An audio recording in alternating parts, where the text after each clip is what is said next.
Hey guys, welcome to Panthers Forecast. I'm going to talk about today's game. I was supposed to do a mock draft this week, but like a lot of things have been like going on and whatnot. And then I was also able to get a new webcam, so I'm going to be giving that trying out. Hopefully next week or so. But talking about this game, we only need two more wins to win the division pretty much. If we beat the Saints today and then next week, if we take care of Tampa Bay, we should be able to clinch the playoff spot in the NFC South, which is what I've always been saying since the beginning. You can check almost all of my videos talking about, we need to win. The best way for us to get into the playoffs is by clinching the division. And from the beginning of the year, I always thought that was a real possibility.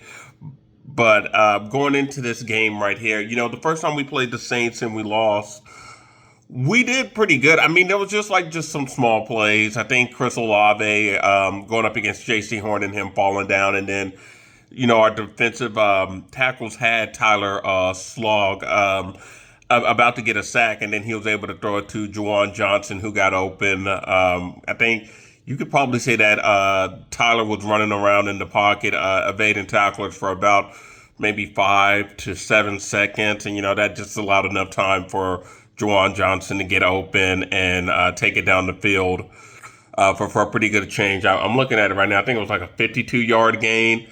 So we can beat the Saints. It's obvious we can beat the Saints. We just can't take the Saints lightly.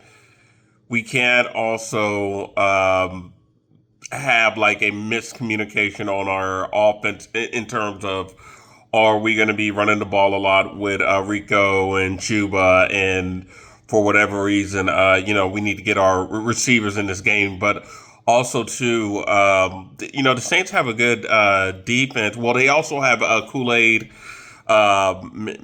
McKinstry, from Alabama, who's also a good corner. So they got pieces over there at New Orleans. But, looking at the injury report, I got the injury report up here. For the Saints, they're going to be without Alvin Kamara. So, that's something.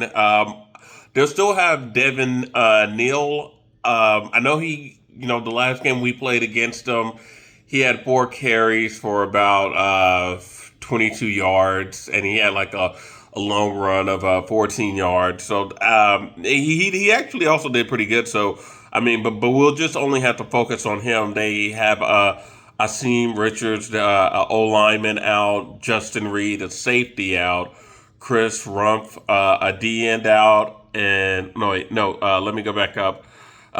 Richards and Kamara are going to be out, and then Justin Reed's questionable, and then they have Devin Neal for Adaman, but he's not out. He's probably more than likely going to be playing. And then they got a D tackle that's probably going to, they got some other, let's see, Talise Fuga, O tackle ankle. So, but these were all full participants. So they're a little banged up, but Kamara and one of their offensive lineman will be out of this game. But that offensive lineman, that's out. He only played 2 games this season. So we'll see. But we still got to get to the quarterback. We need Scrotum, and we need all the guys that we have that are playing to get to the quarterback. And then for the Panthers, I know I saw something about Deshaun Warden possibly being out. Let me go back and check and see our injury report on this one, Gamecast. Let's see. Okay, so Deshaun Warden is questionable. David Moore's not going to be in this one. I don't think Robert Hurt's coming, and Chandler Zavala. I mean, we can win this game. It's not going to be it can be a blowout if we get our passing going. Like, if we get our passing going, and if Rico and Chuba are having a steady running game, and we find a good balance with that, it could be a blowout in our favor. But we just gotta, just don't take the Saints lightly. We need to get our receivers going. XL, Coker, they need to get into a rhythm. Hopefully we can get Horn in there, but if not, our tight ends need to show up. We need we need Mitchell Evans, we need Tommy Tremble and Jatavion Sanders to get in there if other receivers aren't playing and make some plays. And then on the defense side, we have to execute. We can't let Tyler Slog go around running around and then finding the open passer. He's also still a pretty good. I've seen him throw the ball a couple of games, and I said this before our first game against the Saints, that he is a pretty good quarterback. Just seeing him throwing the ball, it looks pretty good. The Saints, they just they combust. They almost beat the Patriots. They almost beat the Buffalo Bills, and those were two teams that blew us out. And I was warning that in the first video. If you go back and watch a video in my channel called I want to say The Nightmare on Mint Street, you would hear me bringing up the fact that, hey, this team played competitive, because I remember watching the Buffalo game and they were about to go down and take the lead, but Spencer Rattler I believe they had like a miscue and he may have thrown an interception, or they didn't convert on downs. I think it was probably more than likely an interception. They were going to possibly take the lead. They were looking good going down, and they were competitive against the Buffalo Bills. So this is a team that the Panthers can't take lightly. We have to get to the quarterback, get the sacks. We have to have contain on Jawan Johnson. We also have to get our running game going, and then also to we can't allow these big plays like what Chris Olave had against J.C. Horn. J.C. Horn said he fell down, and they had like a little contact. I mean, I saw the play. It didn't really look like too physical, and then he like fell down.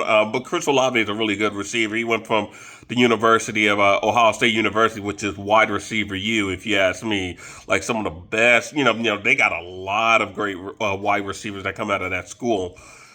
So yeah, this game is winnable for us, but we can't be thinking about like, hey, two more games. If we just win this week and next week against Tampa, we're a lock for the playoffs. So I mean, hopefully we don't let that scour our views and going into this game against the Saints, and we take them lightly and we come back with a L. So that's my thoughts on the Saints game. I think that we can possibly win this game. I want to say we should win this game.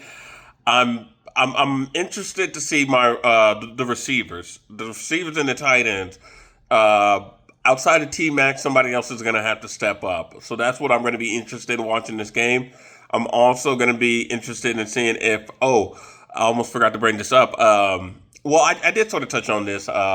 Rico and Chuba, that Rams game was probably the best coach game. So as much as people want to see Bryce bounce back against the Saints, this could be another way forward to see if Dave Canales can continue that great flow, because that Rams game was his best coached game. That's his best coach game. I'm just gonna put it out there like that. That's his best game. And and outside of that, I just think that we contain the quarterback, get to him, don't allow Jawan or Olave to make plays. Then we should be in a good position. And then also we need to be careful of the Wildcat. I think with Kamara out, we might see more Taysom Hill. It makes sense that we see him a bit more in the Wildcat. But we shouldn't let Taysom Hill and the Wildcat throw us off. So we should be able to hopefully contain that and, not sort of, I guess, bite and, give up a big play because we thought it was going this way. And it turns out that Taysom Hill is going to be running it the other way. So if we can contain that and get to the quarterback, and then Canales can repeat another good game call like he did with the Rams, we should be good, and we should be one win away from securing the NFC South. We would just have to beat Tampa next week, which ironically, I'm going to be going back to Austin to visit family for the Christmas holidays. And my plane, I'll be flying on the 21st to Tampa, from Philadelphia to Tampa, and then Tampa to Austin, Texas. So I'm going to be making sure to wear my Panthers gear. Even though I'm not going to the game, I'm still going to wear my Panthers gear on that flight. But speaking of the draft, so I'm just going to do a real quick one, and this video is pretty much over. But I was watching something on ESPN, and it was with Mel Kiper and Mike Greeny, and I forgot the other guy's name, but they were talking about the strongest positions of the draft, and they talked about D end and wide receivers being the strongest part of the draft, and the weakest part of the draft they had as the interior line. So I find that interesting. I mean, I hope we wouldn't go with it. We might go with a D end, even though I don't think that's the most pressing need, but we still need to go middle linebacker. And then I saw another mock draft that still had us taking Sonny Siles from Ohio State, the linebacker. So I like that. I like that. I'm gonna do it. I'm gonna keep my promise. I will have a mock draft this week. No, next week. Next week, I will for sure. I'm gonna learn how to get this bad boy set up and learn how to do OBS Studio and all that good stuff, and then hopefully the video qualities can get better. But I just wanted to show y'all one last thing. So here I am in Philly, and we currently have a winter wonderland right here, as you can see in Philadelphia. But yeah, outside of that, man, I hope we get the win today. And this has been Panthers Forecast. You guys take care. Let's get that win, and we're one win away from crowning, taking the division back. All right, bye.